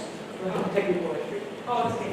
Hi, thank you. I'm so grateful to be in your presence. I'm really inspired by what you've done. I know you've mentioned that your friend of yours was in a different situation, was in a very wealthy, raised in a wealthy household, and things didn't end up turning out well for your friend. What do you think has made the most difference in your life to be able to get through all that you've gone through and to be able to flourish as you have and to be such an inspiration to people around the world? What has been your, where have you gotten your strength from, and what has made a difference in your life for you to be able to spread the love that you have? I don't know, but I don't know.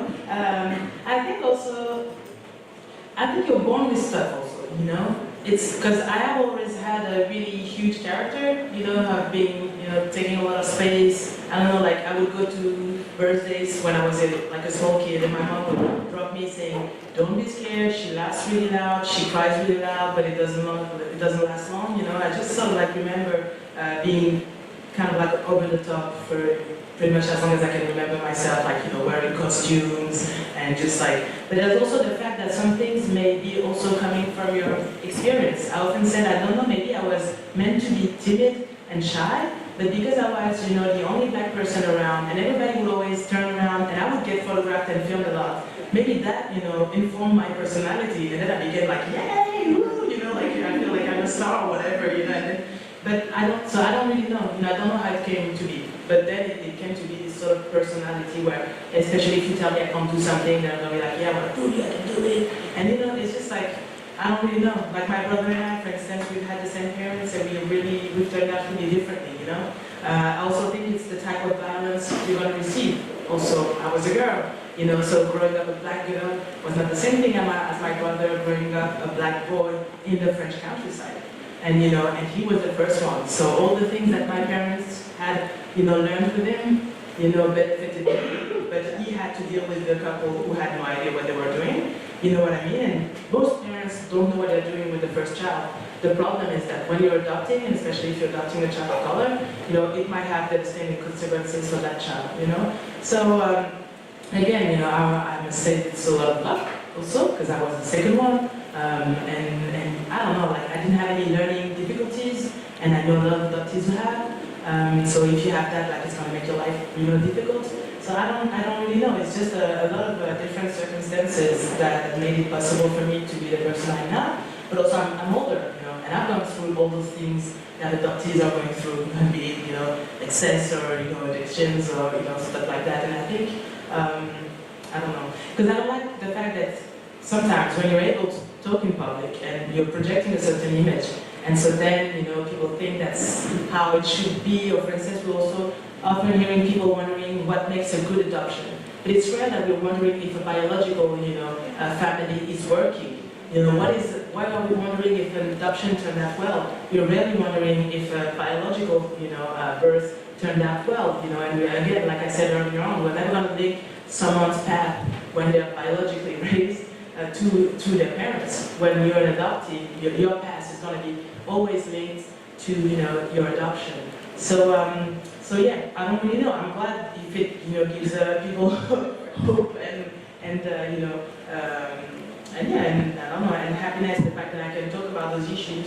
But I think that maybe the fact that we've also, you know, we as a society have been looking for the inspiring stories, the, you know, the bright side of adoption, the, you know, the things that turned out well. Maybe that's even put a higher pressure on those who are not, you know, having a good experience, you know, and a greater difficulty for them to express themselves. So that's why I'm sort of like always, you know, like that when I have to talk about my personality, because then I don't want it to become like a smoke screen for what's happening for others, you know.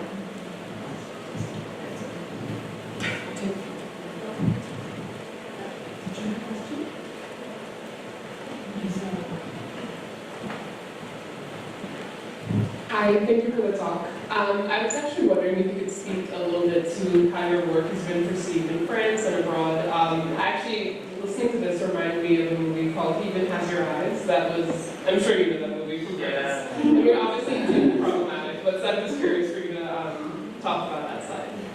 Yeah, so the work on adoption in the Francophone world is really sort of new. And I think the fact that adoptees are, you know, entering public space is also quite new. So far, I don't think that, you know, there have been enough people being able to realize that it's happening. So maybe some you know, reactions have already come, like, but it has to do with my other activism.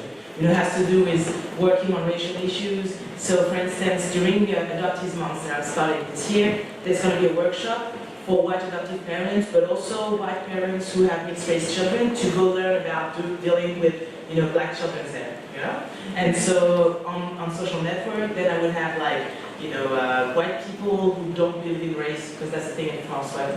They're telling you racializing the debate and race doesn't exist, and even like the word was voted out of the constitution, and government papers discern. So basically, like I had a few of those who then went on the event on Twitter and said like, you're racializing the debate, but I'm sort of like used to it. I guess that anything that I would do that involves addressing racial issues, that you get those people coming in the conversation, so it's not really different.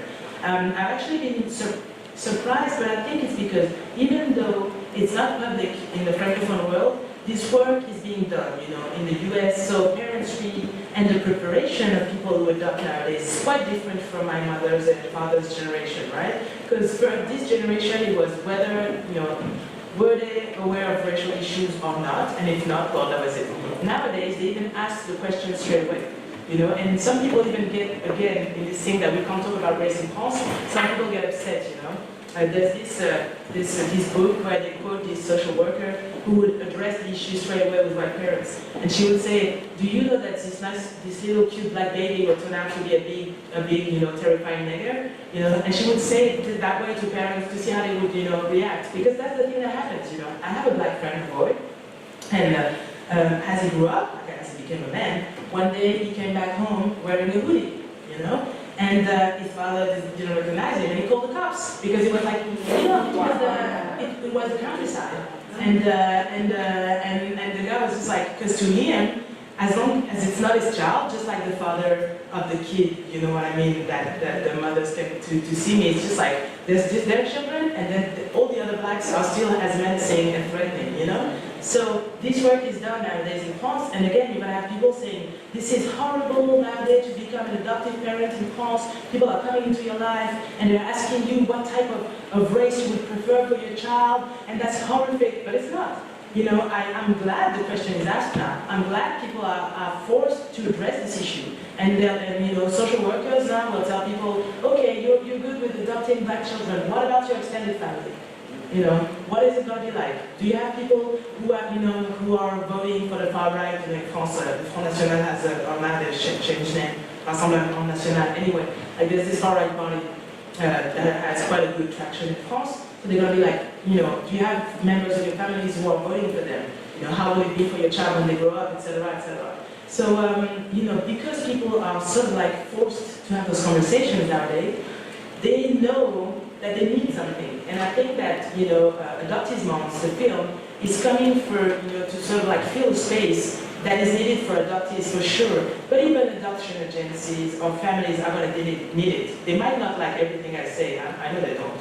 But they still, pretty much everybody, like institutions, they share Adoptees Month events, and there's all sorts of panels talking about, the good migrant and the bad migrant, for example, in the panel. Because transnational adoption is about immigration. But those kids, because they're going to be adopted mostly in white, middle-class families, they're welcome. If you look at isolated minors in France, coming from, I don't know, Syria or wherever, those are not welcome. But they're still minors. So why are some welcome in France and some aren't? They're all children, So like we're going to have a conversation around that. We're going to have many other conversations. So I think, the public is ready. Adoptees have been ready for a long time. And even if, the rest of the adoption constellation may not be, at ease with everything we're going to be discussing, they know they need it too. So, I think it's the right time. And so far, there hasn't been that much, counter action. It's going to happen maybe, hope not, but so far it's good.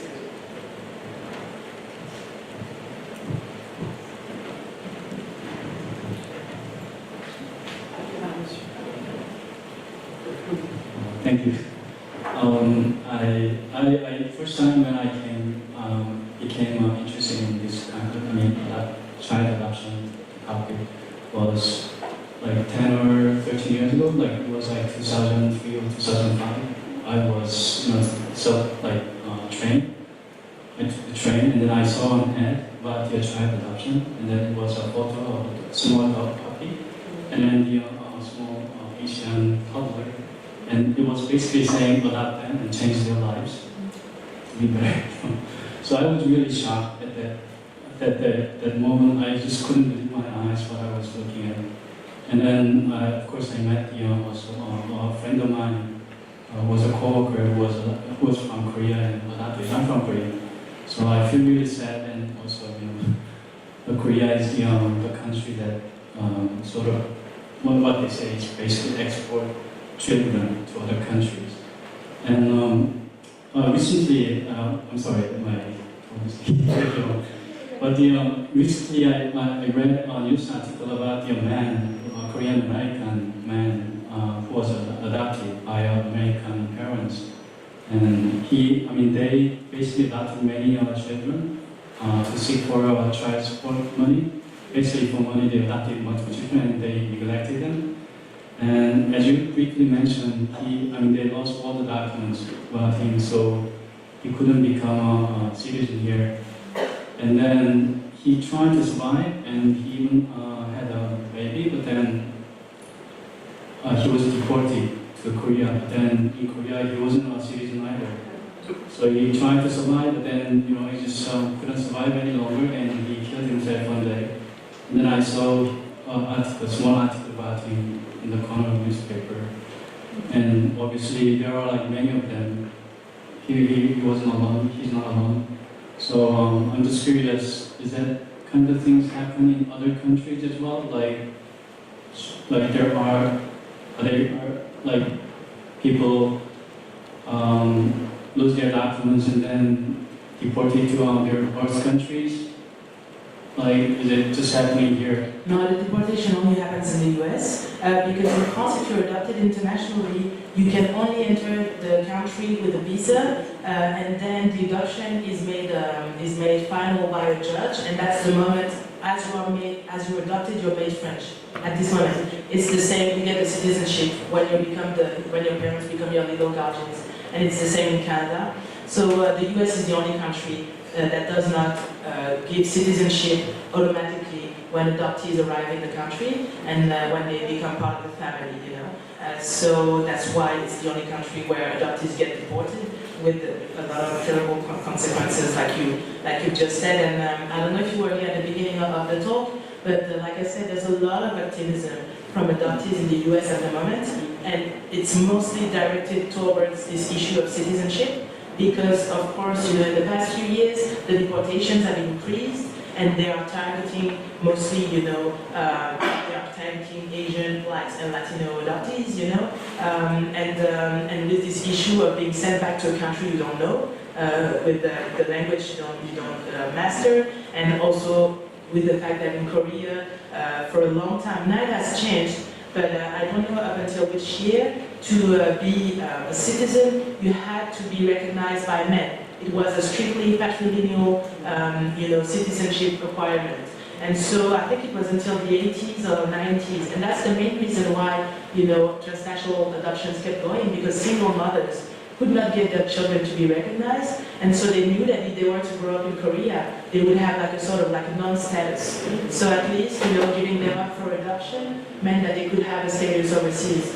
And that's why I'm not a specialist of South Korea, but it's one of the really, really, fascinating in terms of research countries about transnational adoptions, because there are so many layers, from institutional prostitution organized by the states, because a lot of those children, from the Korean War onwards, were actually the children of women who were in camps for American GIs, and who were working there as sex workers. And so it's been this whole, there are so many layers of patriarchy coming from the US, from South Korea, and so yeah, it's filmed itself. Yeah, definitely.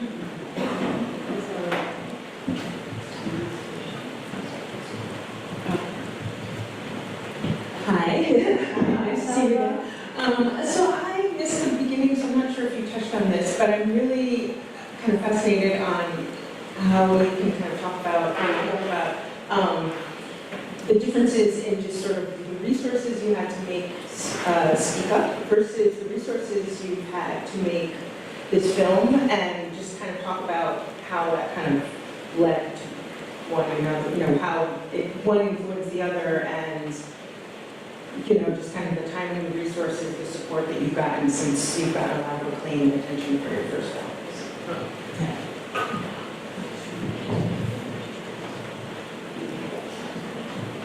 So I'm gonna have to be short on this, and so maybe we'll talk about. I don't know if you come tomorrow, but if you do, like, we're gonna be able to talk more in depth about Speak Up. What I would say is that, like what I said earlier on during the talk, is the guerrilla filmmaking process is long and tenuous. So the writing of Speak Up happened in 2013, the shooting was in 2014, the editing was in 2016, and then the film was released in French theater in October 2017. So there's this thing of, like, you have to do a lot of other things on the side to make it happen, and you have to find some motivation, and so it's sort of like psychologically difficult. And then it was also this big economic bargain, because we had to start a production and distribution company. We didn't know if it would work, so basically we poured money into this project, not knowing if it would, bankrupt us, or that if it would work out.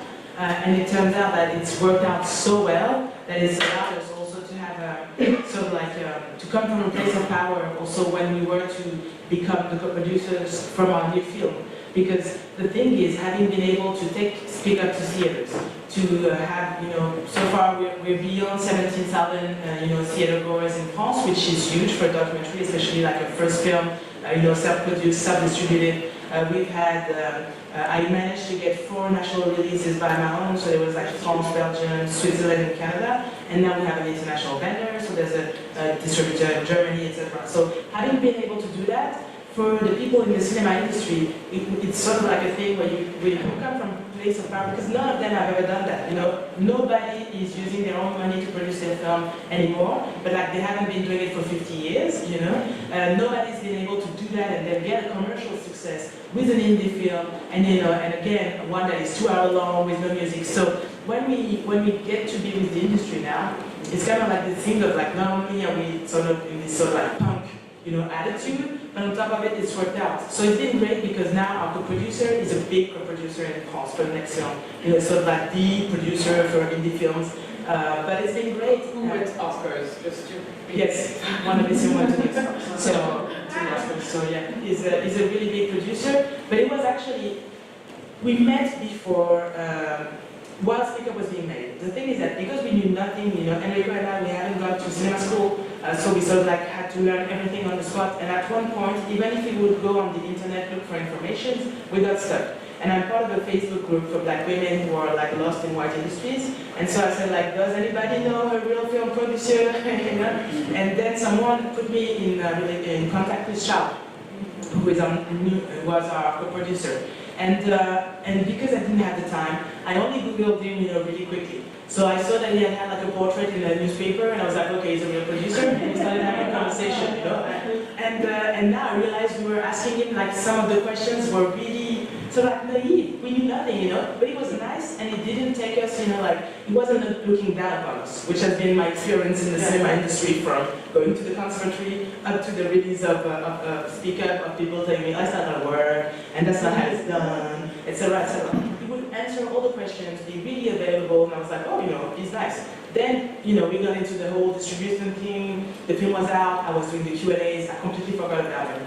And one day he writes to me and he says, oh, I've just had lunch with Bertrand Roger, who is the programmer for MK2, and MK2 has been, the company that has sort of like made us. Because MK2 was the only cinema in Paris that exploited the film the way a film should be exploited, which means 3 slots a day. They kept us at 3 slots a day for 4 weeks, and they kept the film 8 weeks. So at the end of the day, we've made like 35% of our entries at the MK2 Boko. And so Charles writes to me and he says, oh, I've had lunch with Bertrand from MK2, he tells me it works well, do you want to have coffee? And then I was like, I told Enrico, and I was like, oh, we said we would buy him a coffee one day, or a drink, because he was so nice to us and we forgot it, And I was like, yeah, of course, let's meet. And because we didn't know about the cinema industry, when people ask you for a coffee, usually it's actually about work. We went there like, oh, he's nice, and so we had coffee, and he's like, so do you have a project next? And so I pitched, A Child of One's Own, and he was like, well, if you're interested, I think I could put down some money for the development. And we were like, okay. Because they didn't know who he was really, we were kind of like, okay, maybe.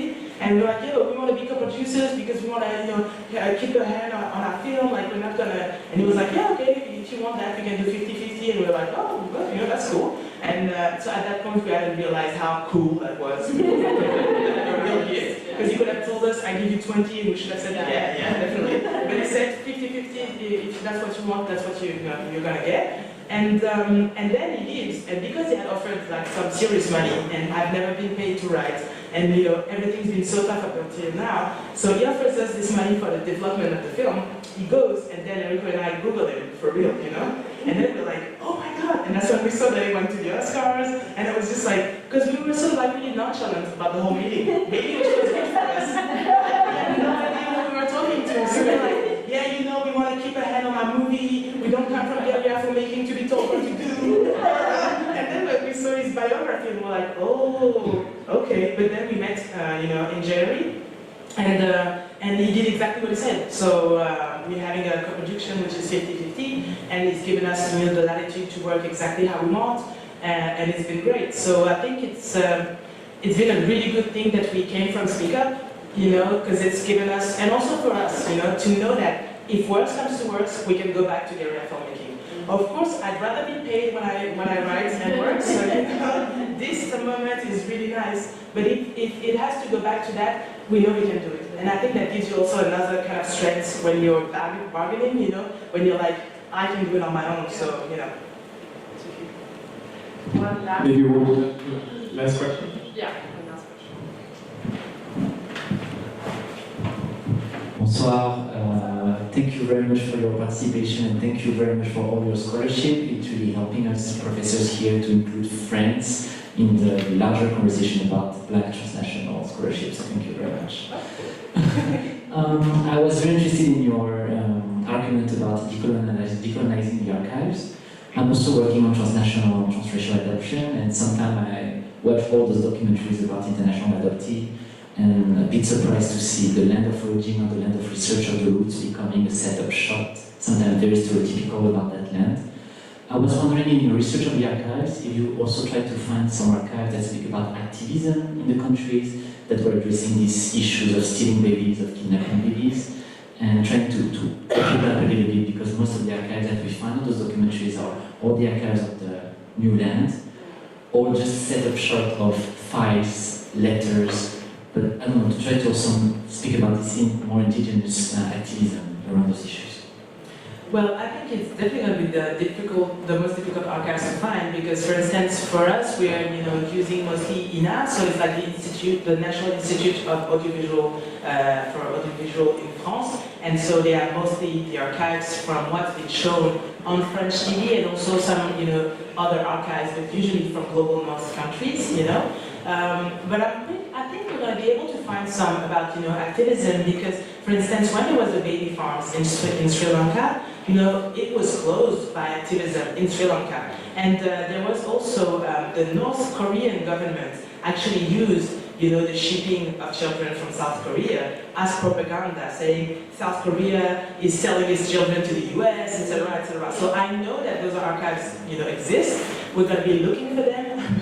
It's not going to be easy. But it's really interesting, because, like I told you, even just the statement from, even in the global North, the statement from the National Association of Black Social Workers in America is a very important episode in transracial adoption. The fact that they were opposing transracial adoptions, and this statement is quite beautiful and interesting. And like I said, they revised it, but I think it's really interesting to see this history of activism also on both sides, because even in global North country, not everybody has been praising, transnational and transracial adoptions, and so I hope we're going to be able to find those archives, but clearly they're not going to be easy. Also because, for instance, the way INA works, this is the best archival system in the world. Even in some global North countries, archives are not kept. For instance, in the US, it's really like archives is a really chaotic field, and when you get to other countries, actually the other day we were having this conversation with someone who had been working at INA, and who said that the movie that was recently released,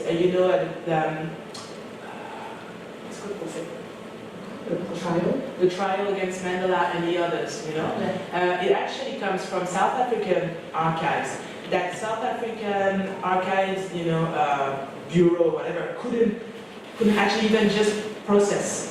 So because they were in, you know, they knew people at INA, they had this deal that INA would actually get those archives and, you know, archive them and then give them back to South Africa. And so that's how the film has been made possible, but they didn't even have the infrastructure and to use those archives, because I don't remember what type of format it was, but it was like a really old type of, you know, audio tapes that they could not even get to listen. So I think that's the main issue, is that if you want to get archives from Vietnam or, you know, Haiti, like, where are they? Have they, you know, have they been kept?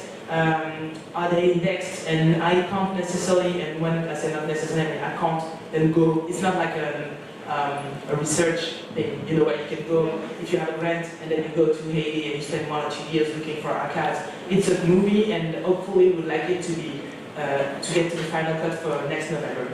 So, you know, like, this is not going to be something, we're not going to be looking for archives also too much, because it's sort of like a spiraling thing. You know, even then, we started watching them, and it's just so amazing, and you want to see more and more, and at some point we're going to have to stop also. The film will be an invitation for researchers and scholars to go beyond. I think Amandine Gay's project would deserve a year of monthly seminars. Unfortunately, we have to close the session now. So thank you for your brilliant talk, Amandine. Thank you so much. Thank you to you to have attended and for your questions and comments. And I hope you'll be here tomorrow and for the rest of the film series. So thank you so much. Thank you.